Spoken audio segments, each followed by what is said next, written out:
அஜித் குமார் விஜய் இதே மாதிரி ஒரு படம் நடிக்கிறா, அதை நாங்க பாக்கணும். அதுக்குதான் வெயிட்டுங்க. ப்ரோமோ வேற மாதிரி இருக்கு, பிஜிஎம் தெறிக்க விட்டுருக்காப்லான்னு இருக்கு.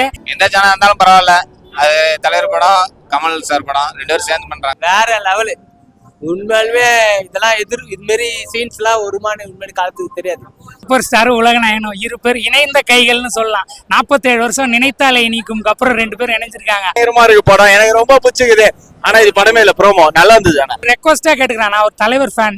50 வருஷத்துக்கு மேல அவ்வளவு ஃப்ரெண்ட்ஷிப்பா இருக்கிறது, நட்புக்கு இலக்கணம் தலைவரும் உலகநாயகன் கமல் சார் தவிர அதுக்கு முன்னாடியும் பார்க்க முடியாது, அதுக்கப்புறம் இப்பவும் பார்க்க முடியாது. அவங்க தான் எடுத்துக்காட்டு. தலைவர் எங்களுக்கு சொல்லி கொடுத்ததும் அதான். நான் தலைவர் ரசிகலா இருந்தாலுமே உலகநாயகன் படமும் பார்ப்பேன், அதாவது ஏகே படமும் பார்ப்பேன், இளைய தளபதி படமும் பார்ப்பேன், தனுஷ் படமும் பார்ப்போம். எல்லா தமிழ் சினிமாவில் இருக்க அனைத்து ஆர்டிஸ்டோட படத்தையும் பார்ப்பேன். ஏன்னா தமிழ் சினிமாவை நம்ம யாரு தமிழ்நாட்டில் இருக்கோம், நம்ம தான் வளர வைக்கணும்.